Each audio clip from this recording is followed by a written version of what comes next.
भारत, जिसे IT hub के रूप में जाना जाता है, वो भारत अब एक और फील्ड में बादशाह हासिल कर रहा है और वो फील्ड है सेमीकंडक्टर चिप का। भारत इस क्षेत्र का पावर हाउस बनने की दिशा में लगातार काम कर रहा है। चाइना और यूएस, जो अब तक पूरी दुनिया की चिप मार्केट का एक बड़ा हिस्सा कवर करते हैं, वहीं तीसरी ताकत के रूप में भारत तेजी से आगे बढ़ रहा है और अब इसमें साथ देने आ रही है जापान की 30 कंपनियां, वो भी एक साथ। ये कंपनियां गुजरात में अपने प्लांट लगाने पर काम कर रही है। ये सिर्फ निवेश नहीं बल्कि भारत के टेक्नोलॉजी भविष्य का ट्रांजैक्शन मूवमेंट भी है। दरअसल दुनिया के सेमीकंडक्टर मार्केट को दो देश कंट्रोल करते आ रहे हैं, अमेरिका और चीन। जहां अमेरिका के पास डिजाइन, रिसर्च और हाई एंड चिप टेक्नोलॉजी है, तो चीन के पास विशाल मैन्युफैक्चरिंग इंफ्रास्ट्रक्चर है। ऐसे में भारत का इस फील्ड में उतरना इतना आसान भी नहीं था, लेकिन भारत के मजबूत इरादे और कड़ी मेहनत के दम पर वो इस फील्ड का नया खिलाड़ी बनने जा रहा है। भारत अब सॉफ्टवेयर नहीं बल्कि हार्डवेयर की रेस में भी उतर चुका है। हाल ही में केंद्रीय मंत्री अश्वनी वैष्णव ने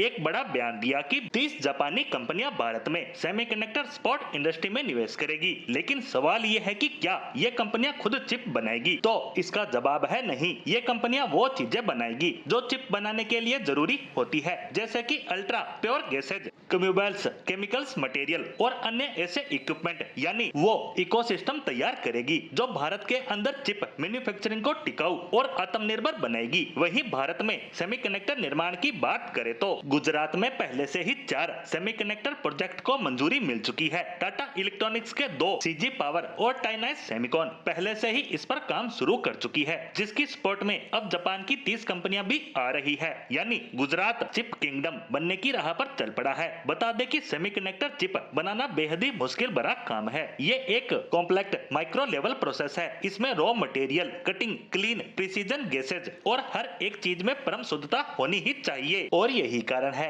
कि इस काम के लिए भारत ने जापानी कंपनियों को अपने यहाँ आने का निमंत्रण दिया था। वहीं जापान के भारत आने की बात करें तो दुनिया के 20% सेमीकंडक्टर इंजीनियर भारत के हैं और हमारे लोगों के पास वो दिमाग है जो डिजाइन से लेकर असेंबली तक सब संभाल सकते हैं। वहीं भारत दुनिया का 7वां सबसे बड़ा रेयर अर्थ मटेरियल रिजर्व भी रखता है, यानी सेमीकंडक्टर के लिए जरूरी धातुएं भी भारत के पास है। वहीं 6 से 8% जीडीपी ग्रोथ के साथ भारत का मार्केट सबसे बड़ा आकर्षण बना हुआ है और सबसे बड़ा युवा कंज्यूमर मार्केट भी भारत के पास है, जो हर तरह के नए नए गैजेट्स का उपयोग करता है। अब इन 30 कंपनियों से होने वाले अन्य फायदों की बात करें तो इससे देश में रोजगार पैदा होंगे। दूसरा, प्रिसीजन स्किल डेवलपमेंट होगा। तीसरा, टेक्नोलॉजी ट्रांसफर होगा। तो चौथा, एक्सपोर्ट बढ़ेगा। पांचवा, क्वालिटी कल्चर बढ़ जाएगा। इसके अलावा भी अनेकों फायदे भारत को होंगे। यानी भारत अब यूजर नहीं बल्कि इनोवेटर और प्रोड्यूसर भी बन रहा है।